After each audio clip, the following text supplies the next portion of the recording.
Bonjour à tous. Je suis ravi d'être là ce matin, de passer cette heure avec vous. Comme je disais à Céline et Julie en intro, il fait beau aujourd'hui. Je suis à Paris et donc ça me donne le sourire et donc on va passer une heure ensoleillée. Donc je me présente un peu plus. Je suis Nils Roland, je suis un des cofondateurs et le CEO de Patch. Pour parler rapidement de mon parcours et la pertinence du contenu que je vais vous délivrer après, c'est que j'ai eu un parcours autant salarié que freelance puis entrepreneur aujourd'hui. Et il y a un fil rouge sur les trois choses, c'est que j'ai toujours utilisé la rencontre, le réseau, etc. pour développer mes projets. Donc ça, c'est quelque chose qui a toujours été prégnant dans ma vie. Et je vais vous partager quelques astuces. Julie le fera aussi à un moment. Donc je l'ai dit, j'habite à Paris, j'adore être en pleine nature dès que je le peux. Et chez Patch, je m'occupe du développement de la communauté. C'est plutôt pertinent par rapport à ce qu'on se dit. Je vous donne quelques objectifs pour l'heure. On va essayer d'être dynamique, on va essayer que ce soit le plus interactif possible. Donc n'hésitez pas en effet à poser vos questions. Et l'idée, c'est que vous compreniez quels peuvent être les effets en fait de la solitude sur votre activité de free, sur votre statut de free. Deuxièmement, de repartir avec des outils, des astuces que vous pouvez actionner rapidement pour créer du lien, pour créer un réseau et donc pour avoir une meilleure vie de freelance tout simplement. Et enfin, d'essayer pendant l'heure de mettre en pratique entre nous, entre vous et aussi dès demain ou dès après-demain quand vous pourrez rejoindre un événement par exemple. Je voudrais commencer par un petit sondage. On est quand même très nombreux aujourd'hui et donc on aura une tendance intéressante. Vous le trouverez en bas à droite dans l'onglet sondage pour savoir tout simplement est-ce que de temps en temps vous vous sentez solo dans votre quotidien de freelance.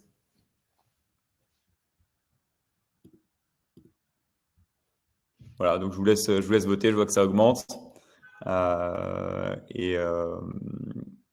Donc je vois les chiffres en direct. Donc voilà, on a un peu plus d'une centaine de votes déjà.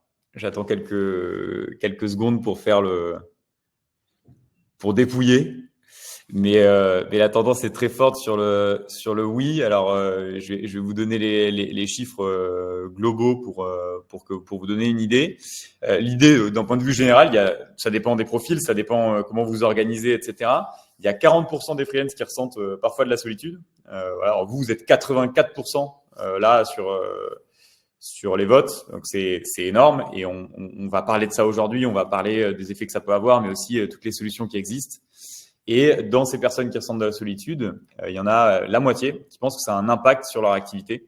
Et effectivement, ça peut avoir un impact autant sur le plan personnel que professionnel. Et c'est de ça dont on va parler. Quand on parle de solitude aujourd'hui pour les free, il y a deux choses. Il y a ce qu'on appelle la solitude de l'indépendant et la solitude spatiale. Donc, je vais vous parler des deux sujets juste pour introduire finalement les notions. La notion de solitude de l'indépendant, c'est tout simplement, je suis freelance ou je suis à mon compte, peu importe, moi je suis entrepreneur par exemple, et autour de moi, ma famille, mes amis proches, etc., personne n'est à son compte. Tout le monde est salarié, etc. Donc, je ne peux pas parler de mes galères. Deuxième chose, c'est j'ai pas de groupe de freelance entrepreneurs à qui parler, à qui me confier, à qui grandir. Ça, c'est la solitude du statut finalement. Et la deuxième solitude qu'on peut ressentir, c'est une solitude spatiale, que j'appelle spatiale, et qui est, je me retrouve à travailler seul à la maison, tout simplement. Ou, deuxièmement, je ne vais pas au bureau tous les jours dans un lieu social dans lequel je pouvais prendre mon café, discuter de ce que j'ai fait le week-end dernier, etc. Donc ça, c'est plutôt une solitude spatiale. Et les deux, on pourra en parler éventuellement les questions à la fin là-dessus, mais en général, les deux sont ressentis l'une ou l'autre, l'une et l'autre, et avec plus ou moins d'intensité. Donc, je vous propose dans une première partie de ce webinaire de parler justement donc des causes et conséquences de la solitude chez les freelances, chez les indépendants en général, dans cette première partie, et commencer sur finalement un peu ce mythe de la solitude. Donc là, vous êtes ultra nombreux à avoir répondu que vous vous sentez seul, mais une des causes, c'est que vous n'avez pas de collègues, tout simplement, et donc moins d'échanges informels. Vous n'allez pas avoir de repas le midi, de déj partagé, de post partagé encore une fois, et pour une partie d'entre vous, et vous nous direz à la fin, il va y avoir moins de contacts en présentiel parce que pour certaines missions, vous allez être amené à avoir un peu plus de télétravail ou alors être complètement en télétravail parce que vous êtes multi-client. il y a plein de facteurs qui font que vous allez avoir moins d'interaction avec les parties prenantes de la mission, du projet sur lequel vous bossez. Et ça cause de la solitude. Les conséquences maintenant que ça peut avoir, elles sont doubles. Ça va être une conséquence plutôt sur votre bien-être perso.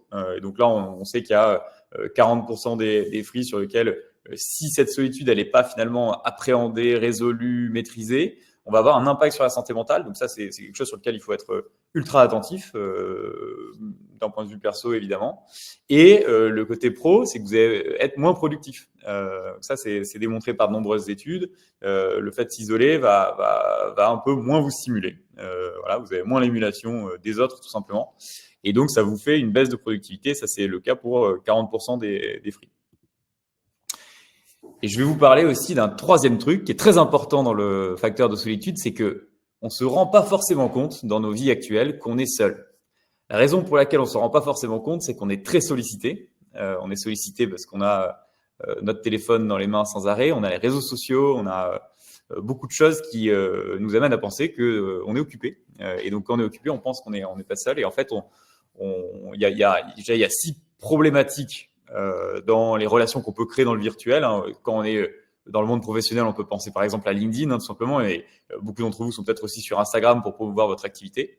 Et les 6 problématiques qu'on peut voir sur le réseau virtuel, c'est le fait que déjà vous êtes visible que pour une partie des gens, même si vous avez des interactions, elles sont extrêmement limitées. Vous allez avoir moins d'engagement de la part des personnes qui sont elles aussi très sollicitées et donc qui ont moins de temps pour regarder ce que vous faites. Vous allez avoir des échanges qui vont être perçus comme utilitaires, c'est-à-dire perçus comme transactionnels. Souvent, vous allez le voir quand vous prenez contact avec quelqu'un sur LinkedIn, sur Instagram, il y a un peu moins de naturel, de sympathie. On va penser que c'est vraiment pour vendre quelque chose. Et donc, ça crée un manque de confiance, évidemment. Et enfin, 2 choses importantes sur le réseau virtuel qu'il faut comprendre, c'est que vous avez des interactions qui sont plus courtes, en général dans la durée. Vous allez moins créer quelque chose de durable humainement avec les gens. Et enfin, si on parle d'interaction en visio comme on a aujourd'hui, peut-être que certains d'entre vous sont un peu moins concentrés que d'autres, mais j'espère que l'énergie qui est mise aujourd'hui vous permet d'être moins distrait et distraite quand on est en visio, et que si je vous parlais en physique, vous serez peut-être un peu moins distrait parce que vous avez d'autres trucs derrière l'ordi, le téléphone, etc. Tout ça, en fait, dans le virtuel, ce dont on se rend compte, le virtuel qui grossit énormément dans nos vies, c'est que ça cause moins, il y a un manque d'authenticité que vous pouvez pas vraiment résoudre en restant en visio. Voilà pour les choses importantes sur finalement les causes et conséquences de la solitude, du manque de réseau, dû notamment au virtuel et au statut de free. Cette deuxième partie que je vous propose, c'est plutôt sur finalement les solutions, parce que la bonne nouvelle, c'est qu'il y en a plein. Honnêtement, il y a beaucoup de solutions. Je vous parlerai de ce qu'on fait nous en dernière partie, mais il y a un panel de solutions énormes. Malte en propose certaines d'ailleurs, donc on va y revenir. Mais voilà, je vous propose dans cette partie-là de foncer sur comment je construis mon réseau et comment je m'épanouis en tant que freelance. Donc, je vous propose un petit exercice. Ça va peut-être être un peu le bazar parce qu'on est très nombreux dans le chat, mais je vous propose de vous présenter tout simplement. Donc, pour vous présenter, vous mettez votre prénom, votre activité, la ville où vous vivez par exemple, et vous pouvez dire une passion ou un challenge que vous rencontrez en ce moment, quelque chose que vous voulez partager. Donc voilà, c'est ce que je vous propose de faire. Et je vais suivre ça pour essayer de voir un peu ce que vous nous dites. Voilà. Et je vois que ça commence à arriver dans le chat, donc allez-y, c'est sympa.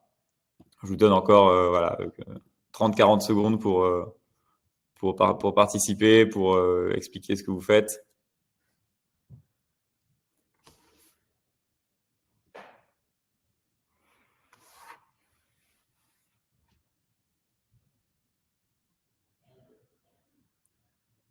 Bon, c'est sympa, voilà, vous êtes nombreux, nombreuses à répondre, donc c'est super. Et vous avez été très succinct, je vois que c'est structuré rapidement, donc bravo. Vous avez respecté l'exercice, donc c'est bien parce que c'est un début de pitch, donc c'est pas là c'est un pitch très succinct, donc peut-être que si vous arrivez devant quelqu'un en physique et que vous me voyez pour la première fois et que vous me dites bonjour Nantes graphiste, ça va peut-être moins me toucher, mais en tout cas, partez de là, améliorez ce pitch et vous serez plus détendu, plus à l'aise pour rencontrer quelqu'un dans la vie réelle. Encore une fois, c'est ce dont on va parler. On va mettre un peu le virtuel de côté en partie ou s'en servir pour aller voir des gens dans le réel. Je vous parle donc de ça pendant cette partie-là. C'est quels sont les avantages du réseau créé dans la vie réelle, de sortir finalement du digital, de tout ce que ça peut nous apporter, mais aussi nous desservir en fait pour aller chercher quelque chose de plus durable, de plus authentique et de plus confiant, confiant dans les deux sens. En fait, si vous allez rencontrer quelqu'un, vous allez être, vous, normalement, si c'est la bonne posture que vous avez choisie, être plus authentique, plus naturel. Ça va créer des relations donc de confiance et vous allez avoir, si vous allez dans un événement, on en parlera après, des échanges plus naturels et c'est super important. Là, vous allez me dire, mais bon, comment on fait pour créer ce réseau? Il y a certaines choses qui existent, qui sont historiques, voilà, on va en parler. Donc, je vous donne des idées concrètes de choses que vous pouvez faire.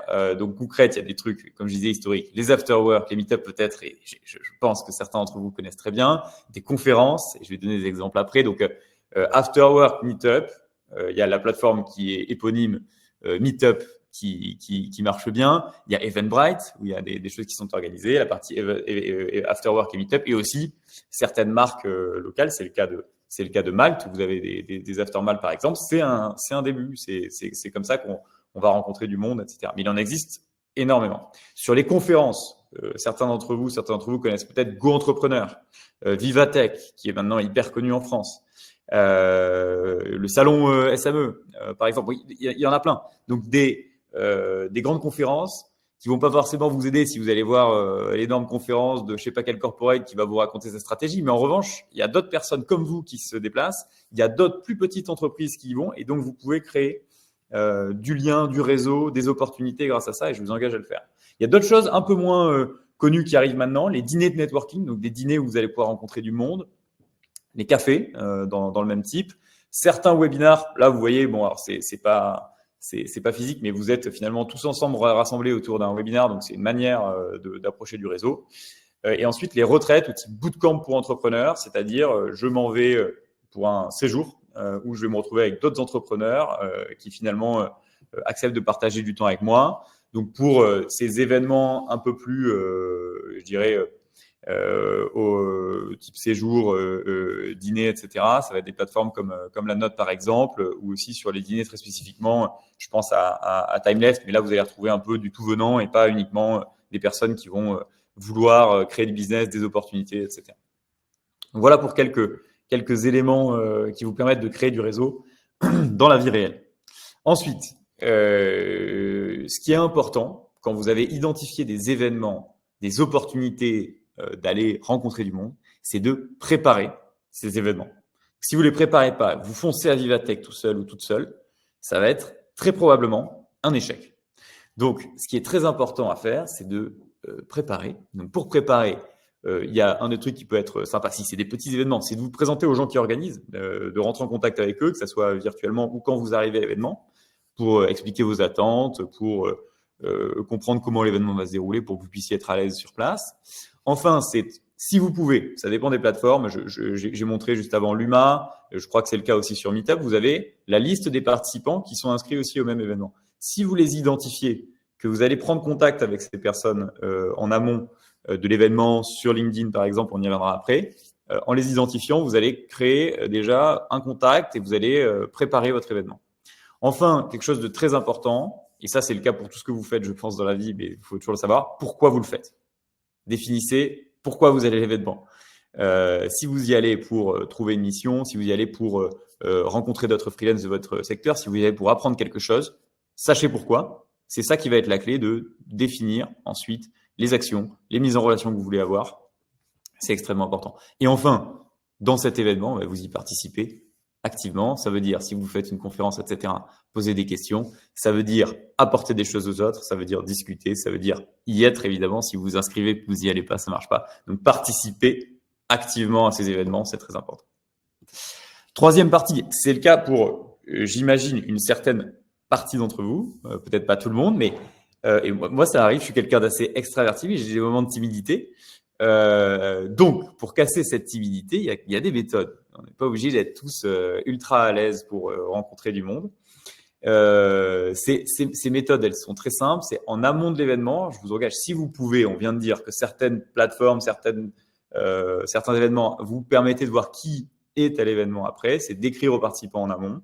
Ça, c'est une première méthode qui marche très bien. La deuxième, c'est si vous avez une amie freelance, entrepreneur ou pas d'ailleurs, mais qui accepte de vous accompagner à cet événement parce où il a un intérêt à y aller, bah, allez-y avec quelqu'un qui vous donne confiance.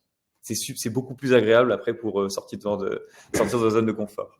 Et ensuite, dernière chose, c'est de préparer. Vous avez un début de pitch qui était très court tout à l'heure, mais de préparer, améliorer votre pitch et préparer des sujets de conversation. Vous allez sur un événement qui est en rapport avec l'IA. Intéressez-vous, regardez ce qui se fait, les dernières startups, les dernières offres pour pouvoir en parler avec les autres. Ça va vous aider naturellement à ouvrir la discussion. Et quand vous arrivez sur place, plusieurs choses importantes. Si vous n'êtes pas hyper à l'aise, allez plutôt voir d'autres gens qui sont comme vous, qui sont seuls et qui n'osent pas trop, etc. Ça marche très bien. Ou des petits groupes pour pas se faire impressionner par le gros. Enfin, chose très importante, c'est les 2 derniers points de cette partie pendant un événement, c'est d'être dans une posture d'écoute, d'ouverture et d'accueil des autres. Si vous arrivez que, vous êtes tendu ou anxieux, anxieuse et timide, et que vous parlez de vous uniquement, ça va pas marcher. Donc, il faut vous mettre dans une posture où voilà, vous accueillez les autres, vous écoutez, et au bout d'un moment, quand vous aurez compris, que vous aurez pris vous aurez démarré votre relation, vous engagez en expliquant ce que vous faites, votre activité, comment vous pourriez éventuellement apporter de la valeur à cette personne, puisque maintenant vous l'avez écouté. Et ça, c'est primordial. Voilà. Donc ça, c'est quelque chose au-delà de la timidité qui vous apportera beaucoup dans la création de liens et la création d'opportunités. Enfin, une fois que vous avez créé ces relations, n'oubliez pas de les maintenir, n'oubliez pas de les nourrir. Et pour ça, vous avez plusieurs manières de le faire. Moi, je vous engage, et c'est ce qu'on fait avec Patch, de créer des rituels. C'est-à-dire qu'on se voit régulièrement. On s'est vu jeudi dernier à Paris lors d'une après-midi Patch, on y reviendra. Et on se revoit jeudi prochain. Et en fait, petit à petit, ça va créer un contact, ça va créer une relation durable, ça va créer de la confiance. Et ça, je vous engage vraiment à créer des rituels, des rendez-vous avec les personnes. Ça peut être des déjeuners, ça peut être il y a plein de manières de le faire. Et si vous n'êtes pas proche physiquement avec les personnes, vous pouvez simplement garder contact sur LinkedIn. Donc ça, c'est quelque chose qui est facile à faire. Et vous pouvez aussi parfois liker leurs posts, commenter, vous intéresser, etc. C'est ça aussi qui fait que vous créez des relations. Alors là, c'est revenu du virtuel, mais vous avez créé la relation en général dans le physique. C'est un mix des deux aussi. J'essaie de nuancer un peu mon discours sur cette partie-là. Un mix de digital et de rencontres physiques qui va vous donner, à mon avis, le meilleur des mondes. Voilà, je voudrais passer à une partie maintenant de témoignages. Donc, on va réaccueillir Julie, qui va parler un petit peu de qui elle est, de comment elle fait pour créer du lien, et puis voilà. À toi l'honneur, Julie. Merci Nice. Bonjour à tous, et je suis ravie d'être là aujourd'hui pour vous parler de ce sujet qui me tient à cœur. Pour me présenter rapidement, donc je suis Julie, j'ai une formation d'ingénieur agronome. Ensuite j'ai travaillé dans différentes entreprises, et j'ai notamment eu l'occasion de travailler de vivre des aventures entrepreneuriales dans l'agriculture urbaine. La photo que vous voyez là, par exemple, c'était le projet emblématique, c'était une production d'aromates et de fleurs comestibles sur un toit parisien.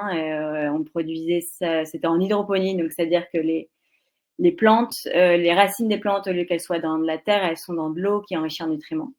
Et on vendait cette production aux restaurants et épiceries locales. Voilà, ça c'était pour donner un exemple de projet sur lequel j'ai travaillé, mais récemment j'ai eu envie de me lancer sur un nouveau projet et de créer mon propre bureau d'études. Et pendant que j'avançais sur ce projet, j'ai eu l'occasion d'avoir différentes entreprises, différentes missions de freelance, notamment grâce à Malte. Et j'en ai eu de plus en plus. Et j'ai décidé finalement de rester pour le moment en freelance comme ça, parce que ça m'apportait pas mal d'avantages, et notamment d'être très flexible sur mon agenda, sur mon planning, de pouvoir faire des choses qui développer des projets personnels. Pour moi, par exemple, j'aime bien organiser des week-ends un peu sport-aventure et embarquer des potes pour faire du surf, du ski de rando, de la rando, des choses comme ça. Et voilà, donc ça fait 1 an que je fais ça. Ça marche plutôt bien. Mais le problème auquel je suis confrontée, et que je trouve un peu pesant, c'est de passer sa journée tout seul, de plus avoir de collègues, puisque pour moi c'était un élément assez motivant, même très motivant, de retrouver ses collègues dans la journée, de passer la journée avec eux. Dans le cadre de travail aujourd'hui, bon, j'habite à Paris, j'ai quelques déplacements et réunions physiques, mais ça représente maximum 3 jours par mois, donc c'est très peu. Et donc pour éviter de passer toutes mes journées toute seule, j'essaye de retrouver notamment des amis qui peuvent travailler à distance, en télétravail, dans des cafés ou dans des coworking. J'ai également quand j'ai avancé sur mon projet de bureau d'études, j'ai fait partie d'un programme entrepreneurial. Et dans le cadre de ce programme, dans la promo avec laquelle j'étais, on essaye de se retrouver une fois toutes les 2 semaines, une journée ou une journée et demie pour travailler ensemble et puis pour faire un point aussi un peu sur nos projets, nos actus, etc. Donc ça, c'est très sympa, mais ça reste assez limité quand même.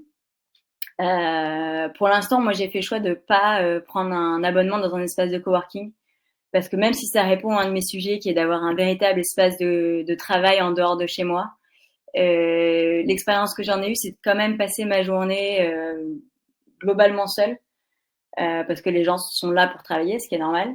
Mais donc, il y a pas forcément, on crée pas forcément de liens et c'est pas forcément des gens qu'on va revoir d'une fois sur l'autre. Donc voilà, je continue de chercher un endroit où il y aurait vraiment une communauté de personnes qui se retrouvent régulièrement, qui deviennent un peu des pseudo-collègues, même si chacun travaille sur son projet. Et récemment, j'ai eu l'occasion de tester des coworking avec Patch, notamment un dans un espace, dans une salle d'escalade. Donc on a fait une petite session d'escalade à la fin de la journée, c'était très sympa. Mais sinon, voilà, c'était l'occasion de faire des rencontres, d'échanger sur nos projets. C'était très enrichissant. Et puis, éventuellement, d'élargir son réseau professionnel. Mais sinon, au-delà du travail, d'échanger sur des passions, sur plein de choses. Et voilà, ça permet vraiment, c'est des moments qui permettent vraiment de prendre du recul, éventuellement de se remotiver sur son projet. Ça y est, la journée, quoi. Donc voilà, moi, hâte du prochain coworking Patch, et puis je peux que vous recommander d'y aller si c'est aussi un sujet pour vous. Et, euh, et voilà, ça sera peut-être l'occasion de se retrouver là-bas, éventuellement. Trop bien. Merci Julie pour ton témoignage, c'est cool et oui, à bientôt à bientôt à Patch, quoi. C'est cool. Et donc je prends le relais sur cette partie un peu témoignage. Donc pour vous raconter des histoires concrètes un peu de cette année. Là je reviens du Web Summit, donc qui est une conférence. La conférence en elle-même, pour vous donner une idée, donc moi j'ai plus une posture là d'entrepreneur, donc je présente tout mon projet que vendre mes missions de freelance, mais c'est la même chose. Et le Web Summit en lui-même, c'est-à-dire le contenu de l'événement, m'a pas apporté des rencontres, vous voyez, etc. Mais en revanche, sur place, ben, on a fait ce boulot finalement d'ajouter les gens sur LinkedIn avant, d'envoyer des messages personnalisés à des gens qui seraient intéressés par Patch, pourraient être de potentiels partenaires, pourraient être des investisseurs dans le projet. Et sur place ensuite, donc exactement tout ce que je vous ai montré, on les a rencontrés, je les ai rencontrés, j'ai eu des échanges, on a créé du lien, on est allé à des after-work ensemble, on a passé du temps ensemble. Il se trouve que pendant cette semaine-là, on avait aussi fait un séjour avec d'autres personnes de l'écosystème, donc start-up, freelance, etc., qui étaient avec nous sur place, donc avec qui on a partagé les dîners, la vie quotidienne, etc. Donc ça, c'est un exemple type finalement de conférences qui m'ont permis de créer voilà, trois partenariats, des dizaines de patchers, donc plutôt internationaux là, qui sont en télétravail, qui sont freelance, qui sont digital nomades et qui disaient bah oui, nous on se sent seul et on a envie de rencontrer du monde. On était à Lisbonne, hein, donc le Web Summit c'est à Lisbonne, donc ouvrez Patch à Lisbonne parce que on en a besoin. Et ça c'était la magie d'avoir préparé l'événement et d'y être et d'y participer activement. Et deuxième chose plus marrante et plus original. Vous n'allez peut-être pas faire pareil en tant que freelance, mais quand même, ça donne des idées. Vivatech, c'était en mai, c'était très cher pour moi. Je me suis pas payé de ticket. Je trouvais que c'était pas assez pertinent pour me payer un ticket. Donc, qu'est-ce que j'ai fait? je suis allé devant Vivatech. Alors, je m'étais fait un petit flyer pour Patch pour expliquer ce qu'on fait, comment on fonctionne. Et j'ai donné ça aux gens qui sortaient de Vivatech. Voilà, donc il y avait effectivement des free, il y avait des gens qui bossaient dans des startups, des corporates, etc. Et puis au fil des rencontres, et puis ça créait des discussions. Je discutais avec les gens, je leur demandais ce qu'ils faisaient, je leur racontais ce qu'on faisait. Et au bout d'un moment, une histoire sympa, une mutuelle qui adore les freelances et les indépendants dit trop cool, rencontrons-nous, on fait un rendez-vous la semaine prochaine. Et c'est devenu un partenaire aussi. Assez facilement après parce que on s'est entendu, on s'est rencontrés, on a une rencontre de confiance et ça a créé une opportunité pour nous. Donc je vous parfois, alors là vous allez peut-être pas faire la même chose que moi sur devant Vivatech, mais des choses qui paraissent originales et un peu osées, ça vous apporte. C'est inconfortable. Franchement, je faisais pas le malin de mettre devant Vivatech à faire ça. Hein. C'est une sortie de zone de confort pour moi, mais j'étais trop content à la fin de la journée parce que j'avais rencontré 100 personnes. Certaines, je les reverrai pas, mais certaines, voilà, ça a donné des trucs concrets et c'est comme ça que ça marche. Je vous propose une dernière partie. J'espère que vous avez eu du contenu, que c'est bien pour vous et je vous redonnerai un petit lien sur certains outils avec une bible Notion à laquelle vous pourrez accéder avec tous ces outils. Je profite de cette dernière partie pour vous expliquer ce qu'on fait avec Patch plus en détail. Je vais aller un peu plus vite parce que ce qu'on veut après, c'est que vous nous posiez des questions, qu'on puisse vous donner du contenu. Mais ce qu'on fait avec Patch, c'est exactement ce que je vous ai expliqué en fait, mais avec une offre structurée. On aide les freelances à créer des liens grâce à des événements en petits groupes qui sont en ville et en pleine nature. Donc Julie, elle a parlé d'une après-midi escalade et travail. Tous les jeudis après-midi, globalement, dans les villes où on est présent, les patchers se retrouvent dans des lieux partenaires et je vous expliquerai. Et on a aussi une offre de séjour, donc en pleine nature, et je lui en parlais aussi un petit peu, où les personnes peuvent aller allier activité pro, perso et créer du lien plus en profondeur de manière authentique. C'est ça qu'on fait avec Patch. La manière dont on le fait, c'est une plateforme qui est plutôt donc communautaire, qui aide à créer du lien en digital pour se retrouver en physique. Aujourd'hui, il y a plus de 1500 freelances qui sont sur cette plateforme et il y a 100 lieux qui sont soit des halls d'hôtel coworking dans cette ville de France, soit de grandes maisons spacieuses où il y a la fibre, tout ce qu'il faut pour bosser dans vos chambres et aussi de grands communs pour dîner ensemble, cuisiner ensemble, profiter ensemble. On a une communauté en ligne. Cette communauté en ligne, elle permet, aujourd'hui, on n'a pas un chat sur l'app, donc c'est sur WhatsApp que les gens vont venir naturellement proposer de se retrouver physiquement, soit dans les villes dont je vous ai parlé, soit pour une problématique métier, business, etc. Et ça nous permet un peu d'être naturel, authentique avant de se rencontrer ou après et de rester en lien un peu tout ce que je vous racontais.